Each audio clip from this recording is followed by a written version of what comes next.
You know, we all have a testimony. We're all walking books. And not everybody has the same journey. And we overcome by the word of our testimony and the blood of the Lamb. You know, you go into things as an innocent lamb, not realizing the depths of Satan, as the Bible has it written. But my testimony, when I was between 5th and 6th grade, I had, of course, a brother, so I always hung with the boys. The girls were too much drama for me. And we were out playing, and I had my baton. I still did girl stuff. It's just, it wasn't like super girly. Not afraid to get dirty in the dirt. High shadow. And, you know, we were out playing one day. I threw my baton up, and I didn't catch it. And one of the little boys just took it upon himself to decide to pick up a big chunk of wood and smack me across the face with it. I went through a lot of surgery. It took a year. The whole left side of my face was black and blue, swelled up where I couldn't see out of my eye, and the wood had gotten into the skin just under the nose. And it took a lot. It'd have to get infected again before they would know it was all out. They tried to do everything they could back then. It's just hard when it's a traumatic injury.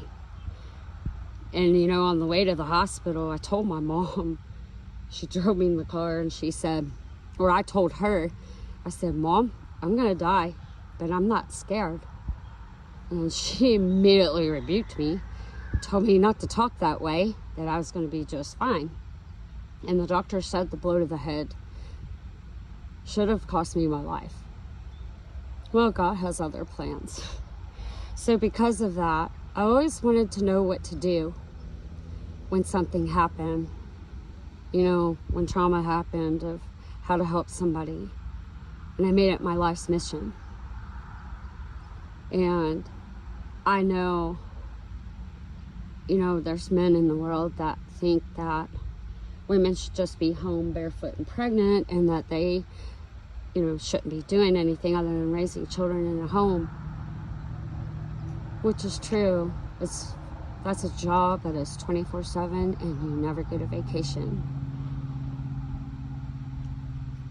But the way society is, what's been used against us for evil will be used for God's glory. So, you know, my dad, I always felt like I was a disappointment, and I wanted to make him proud of me. You know, not proud as prideful, but, you know, see that I was trying to make a difference in the world, what little part I had to play in, because of the journey I was on. You know, he didn't show a lot of love, but he took care of us, and he did teach right from wrong, and there was zero tolerance, which reminds me how the Father is.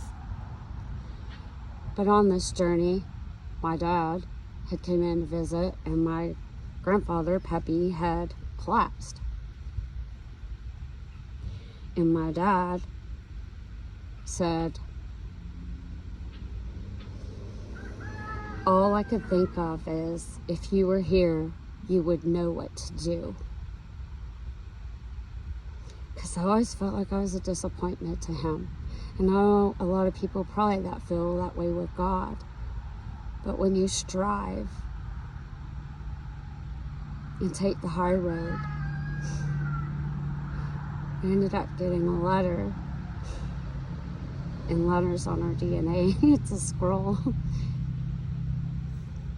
I wanted to give this testimony because of the videos that are going to be coming up.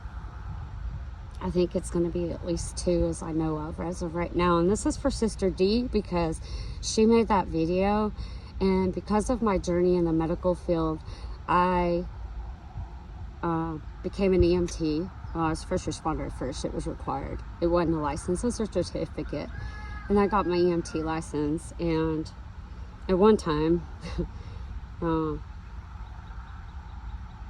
I wanted to go through medic school, but it got delayed because I couldn't get my schedule to work, because let me tell you, you live, sleep, and eat EMS. It's horrible, but I wouldn't trade it for anything. It makes me feel like Moses, if you know about the staffs. And you have to decide who you're going to serve, God or man. And I choose God.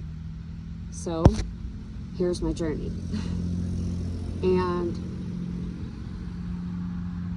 you know, my dad, I wanted to follow in his footsteps, and he's like, hell or high water over my dead body, will you ever do what I do?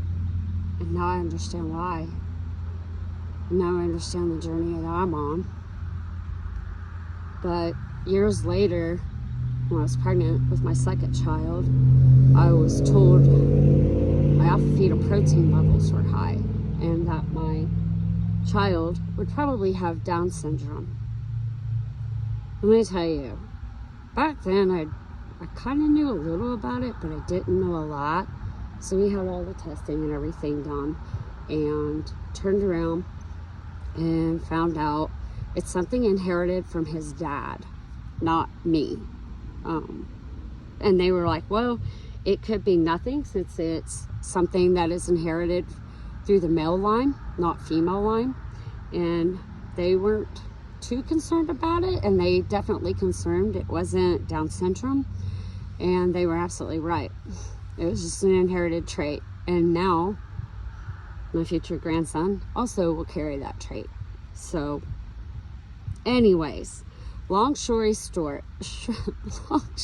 to shorten a long story, the journey of thinking my son had Down syndrome sent me on a wild goose chase, because those tests take time to come back. And I read and put my hands on everything about DNA and genetics and, you know, everything, because I wanted to understand, because aka being in the medical field and a paramedic, I wanted to know and prepare myself, you know, of what's to come. Well, the doctor's like, well, you know, we can always end the pregnancy. And I'm like, do what? And he's like, yeah. He says, you know, if you don't want a child with Down syndrome. And I'm like, no. If I lose this child, it's by God's hand.